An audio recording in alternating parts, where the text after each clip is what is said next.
Welcome back to my channel God is Mom Dad में आपका स्वागत है। जय श्रीमन्नारायण, जय श्री कृष्णा, राधे राधे, हरि बोल। तो देखिए, सभी के घरों में पूजा पाठ तो होता है और सभी के घरों में भगवान को भोग लगाया जाता है और प्रसाद हम लोग ग्रहण करते हैं। ये तो समझते हैं कि ये प्रसाद है और उसे हम लोग भाव से ग्रहण करते हैं। तो देखिए, ग्रहण तो करते हैं, लेकिन कहीं कहीं ये जिज्ञासा रहती है कि यार, प्रसाद खाने से हमें क्या क्या लाभ होता है, क्या क्या हमारे परिवर्तन होते हैं शरीर में। तो ये सारी चीज़ें जानने के लिए आज मैं छोटी सी वीडियो में आप लोगों को बताने वाली हूँ। बहुत ही ज़्यादा लाभ होता है और भगवान को भोग लगाने से क्या क्या लाभ होता है वो भी मैं आपको बताना चाहूँगी। वीडियो में आप लोग बने रहिए। वीडियो अच्छा लगे तो लाइक सब्सक्राइब करना बिल्कुल मत भूलिएगा और अपने कृष्णा को फैमिली बनना तो बिल्कुल भी मत भूलिएगा, क्योंकि कृष्णा की फैमिली बनना बहुत बड़ी बात होती है। तो देखिए, इनका मुखमंडल उन्हीं व्यक्ति को अच्छा लगेगा जिनको ये अपना भाव और सेवा दिए होंगे या नहीं भी दिए होंगे और अपनी कृपा दृष्टि बनाए होंगे, तो उन्हें बहुत ही ज़्यादा इनका मुखमंडल अच्छा लगता है। तो चलिए, आज मैं आपको बताने वाली हूँ भगवान को लगाया भोग खाने से क्या होता है।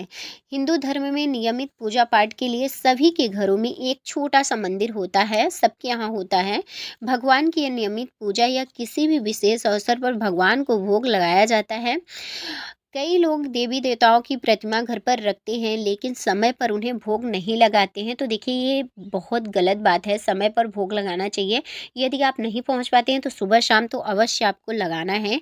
ऐसा करना हमारे घर में सुख समृद्धि बढ़ी रहती है और सुख शांति भी बना रहता है। बिना भगवान को भोग लगाए कभी भी भोजन ग्रहण नहीं करना चाहिए, ऐसा हिंदू धर्म में लिखा है और यही चीज़ फॉलो हमें करना चाहिए। देखिए, भगवान को भोग लगाने के बाद भोजन ग्रहण करना चाहिए, क्योंकि वो भोजन जो होता है वो प्रसाद ग्रहण करने के बराबर हो जाता है। और जब हम भगवान को भोग लगा देते हैं और भगवान उसे अंतर दृष्टि से ग्रहण करते हैं और जो भोग प्रसादी अपने सामने वो छोड़ देते हैं, वो हम सभी के लिए छोड़ते हैं, ताकि हम उस प्रसाद को ग्रहण करके अपने आचार विचार को बदल सकें। ये भाव होता है हमारे नारायण का। नियमित रूप से ऐसा प्रसाद रूपी भोजन ग्रहण करने से मन और चित्त शुद्ध हो जाता है। हमारा दिमाग भी शुद्ध रहता है, चिंता भी, मतलब सभी हमारे जो दिमाग, हमारी जो शरीर है, बहुत ही ज़्यादा शांत रहता है और वे फजूल में हमारे दिमाग इधर उधर नहीं भटकते हैं। व्यक्ति को सिर्फ वही भोजन ग्रहण करना चाहिए जो भगवान को अर्पित कर सके। भगवान को जो भोजन हम अर्पित कर सकें, यानी कि बहुत ही वास्तविक खाना, बहुत शुद्ध खाना हो, जिसे हम भगवान को ग्रहण करवाने के बाद हम स्वयं ग्रहण कर सकें। ऐसा भोजन हम लोगों को भगवान को अर्पित करना चाहिए। भगवान के भोग में प्याज, लहसुन और नॉनवेज यानी कि मांस, मदिरा का उपयोग नहीं किया जाता है। ये करना गलत होता है। ऐसा करने से हमारे घर में कलेश होता है, कभी भी सुख नहीं होती शांति हमारे घर में, और हमेशा हमारे घर में कलेश बना रहता है। और इस तरीके से भोग अगर आप ग्रहण करते हो, अगर व्यक्ति इस तरह के भोजन करेंगे ग्रहण, तो उसका तन मन शुद्ध होने लगेगा। यदि जिस तरीके से हम वास्तविक भोजन अपने कृष्णा को करवाते हैं, शुद्ध खाना भोग लगाते हैं और फिर वही हम ग्रहण करते हैं, इस तरीके से अगर हम लोग भोजन ग्रहण करते हैं, तो उसे ग्रहण करने के बाद हमारे मन में जो शांति प्रतीत होती है, हमारे दिमाग में जो शांति प्रतीत होती है, उसे आप खुद अनुभव कर पाएंगे। तो देखिए, ऐसा सबको करना चाहिए और भगवान को भोग लगाना तो कभी भी नहीं भूलना चाहिए। यही सबसे सबसे पहला कार्य हमारा यही होता है। और हमने बहुत लोगों के यहाँ देखा हुआ, थोड़ी सी मिष्टी को लगा देते हैं, बस काम खाली हो गया।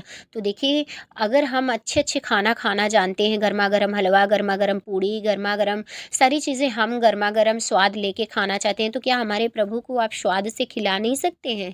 क्या उनको ग्रहण नहीं करवा सकते हैं? यदि ऐसा भाव, ऐसा विचार हमारे प्रभु के लिए बन जाए तो कितना अति उत्तम है। और ये ऐसा विचार तो देखिए हम सबको बनाना चाहिए। भगवान को अगर आपके पास सिर्फ मिष्टी वैसे है तो मिष्टी भर अर्पित कीजिए, वो ग्रहण करेंगे। लेकिन अगर आप अपने लिए पकवान ग्रहण कर रहे हैं, पकवान खा रहे हैं, तो भगवान के लिए भी तो पकवान बनाइए। उनके लिए भगवान यही तो देखते हैं, सिर्फ भाव ही देखते हैं कि भगवान जो होते हैं वो भक्त की यही चीज़ देखते हैं कि भक्त हमारे लिए कितना, हमारे लिए अर्पित कर सकते हैं, अपने आप को कितना भाव हमें समर्पित कर सकते हैं। भगवान को क्या चाहिए? पूरा ब्रह्मांड उनका है। भगवान को किस चीज़ की की कमी है? किसी भी चीज़ की कमी नहीं है। लक्ष्मी जिनका पाँव दबाए उन्हें किस चीज़ की कमी है? आप सोच सकते हैं ये तो खुद हम सबको बाँट के रखे हुए हैं, वितरित कर दिए हैं, सारी चीज़ें ये चलाते हैं, पूरी सृष्टि को चलाते हैं।